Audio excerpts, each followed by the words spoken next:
when we talk about silver, Sarah, I don't tell people to buy it to get rich or to get wealthy. It is wealth, but when you look at the size of the market cap of the silver market, it's a pimple on the elephant's rear end. It's such a small market cap. If you start to all of a sudden throw in government money, you're going to have a battle between the industrials, Tesla, Samsung, Sony, the hedge funds who smell blood in the water, the investors, and the government. All three are going to be vying for the same ounce of silver. The potential is massive, and it's not why you buy it, but it is truly has an extraordinary story behind it. That's and right. I think government acknowledging It's that interesting. puts an exclamation point behind it. Well, could there be more silver in our country that could be mined and we don't know? Why is it just certain countries and not the United States? Was it mined I don't thousands even of think years we're, ago? You know, I don't why even, don't we have it here? well, we should, and I don't know what the reason is, but I can tell you, I don't even think we're barely 10th on the list globally. The majority of it comes from Mexico and Peru. Um, Mining over the last, when you talk about suppressing price in dollars in particular, around the world, prices went much higher against other currencies than it has against the dollar long ago because the dollar has been so strong as the reserve currency. But what I would say is when you have silver being held down to stupid levels for such a long time, it really hurts the ability to explore. I mean, it's expensive to explore and to dig and to mine. You have the energy costs, the cost of labor and the just the cost of everything. It's a very labor and cost intensive industry. With silver not performing the way anyone thought it should, counterintuitively, that affected not only the major miners, but also the juniors and the exploration companies who have been left for dead with no investment. And it's too expensive to do much in terms of meaningful mining. You contrast that with China. For years, they've been mining gold and silver, even if it was uneconomical, because they see the big picture. They think in terms of decades or longer, and we don't. And so, yeah, we're at a massive, I don't know, it's a problem. And you're seeing the Trump administration sign deals with some domestic mining companies to mine strategic elements on their behalf, and silver will benefit from that.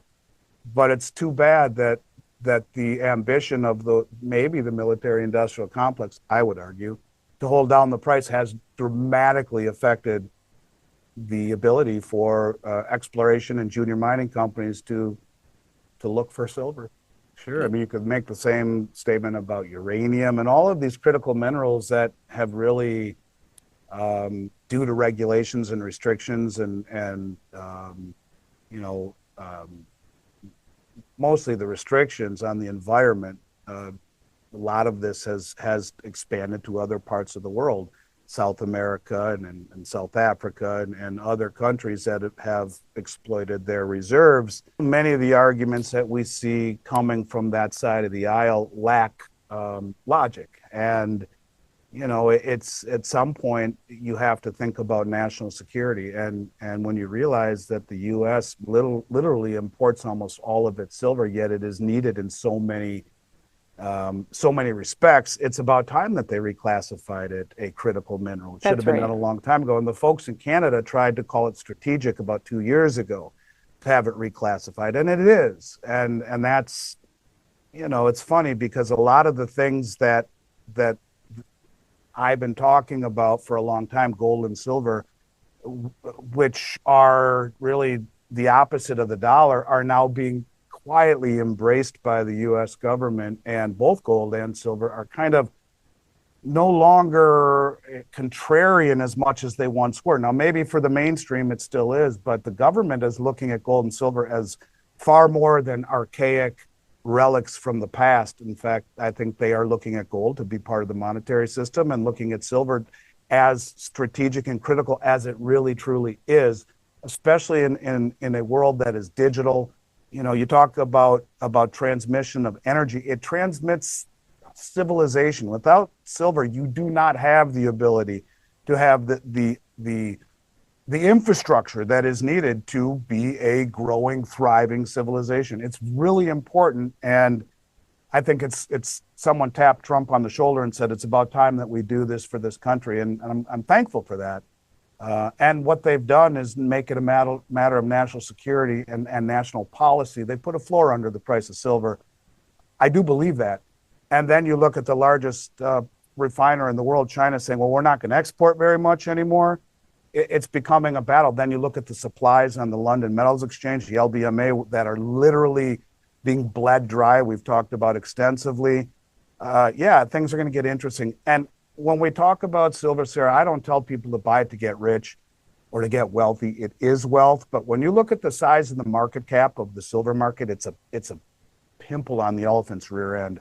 It's such a small market cap. If you start to all of a sudden throw in government money, you're going to have a battle between the industrials, Tesla, Samsung, Sony, the hedge funds who smell blood in the water, the investors, and the government. All three are going to be vying for the same ounce of silver. The potential is massive, and it's not why you buy it, but it is truly has an extraordinary story behind it. That's and right. I think government acknowledging It's that interesting. puts an exclamation point behind it. This is an interesting time. I want to, before we close out, I want to talk about tariffs in China because people have been worried about tariffs causing extreme, inflation.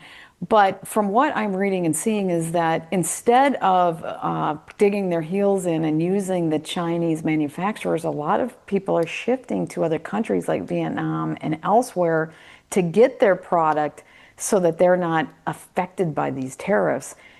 Is that what you're seeing, and what will that do to global trade? It's funny because Vietnam is applied to BRICS. I think that a lot of what Trump is trying to do is actually to reshore manufacturing, and you do so that's one way of starting the ball to incentivize, in essence, a weaker dollar. And because many of the tariffs that he's putting on are more like sanctions than they are tariffs. Yeah. I really do believe that the ultimate goal of this administration is to find a way to bring home manufacturing. The only way to do that is to massively debase the dollar. You even hear Main Street talking about the debasement trade, about the debasing dollar. You let that happen by letting the price of gold and silver go gold in particular and Bitcoin go much, much higher, which devalues the dollar. Case in point, you look at it and compare it to silver. First of all, the dollar's down 8 or 9% against the dollar index this year, but it's down 70% against silver, even with the recent pullback. So the dollar is falling against the barometers, that's gold or silver. And I think that's exactly what they're trying to do, is to devalue the dollar to reshore manufacturing, to get rid of the reserve status, as the former chief economic advisor for the Biden administration mentioned, and he wrote a report called Dethrone King Dollar. Jared Bernstein, knucklehead he was, but the whole thing was is a knucklehead. to get rid of the reserve status because of Triffin's dilemma. Vice President Vance has said that. And all of the moves that they are making are saying that you look at Tether, which now has almost 13 billion in gold.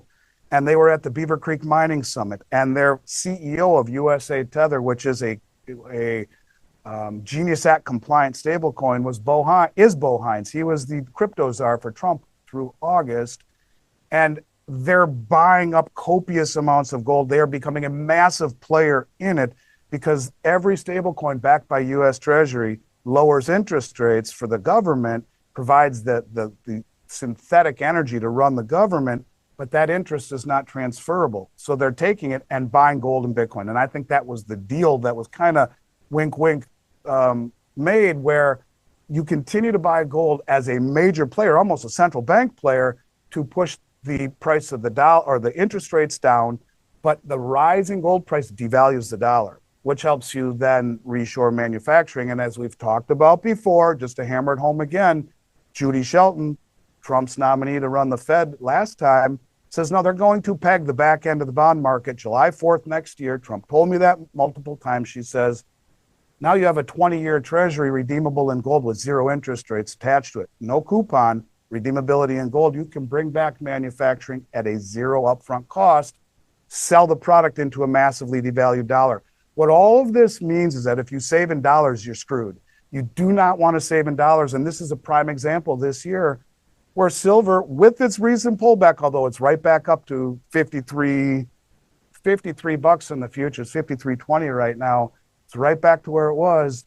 It's up 70+% against the dollar, but the dollar index shows its dollar's only down 8 or 9%. Up 70 or down 9. This is the problem. You don't see it unless you measure it against something like gold or silver. They want a devalued dollar. And the tariffs are just another part of it to push everyone away from the dollar being the world reserve currency. I really do believe that's what they want to do, as crazy as it sounds. It's the only way. When you look at AI that's taken 50% of entry-level jobs, or will within the next 3 years, and 60% of this country without a reading proficiency above the 6th grade, and where the last trillion in debt happened in 71 days, a trillion seconds ago, being 31,688 years ago. We're dead if we don't bring back manufacturing. And I think that's what they're doing. Yeah, and the foundation of finance has been trust ever since 1971 when we closed the gold window. Do you trust us? Well, who trusts us anymore? Truthfully, who does? I mean, we may still be the primary world reserve currency for now because we're the cleanest shirt in the dirty laundry hamper. But who really does trust us? Not only our fiscal irresponsibility of spending, but our geopolitical issues with the world and our track record of doing things like weaponizing the Treasury and doing all of these things. This is what has brought about this renaissance of gold and silver coming back into the fold. Silver as a critical element to run a productive economy and country on every level, from military to commerce. And gold, because the U.S. Treasury market is no longer the preferred vehicle to park reserves into, and it's moving to gold and a marriage between that and blockchain, a trustless system, if you will.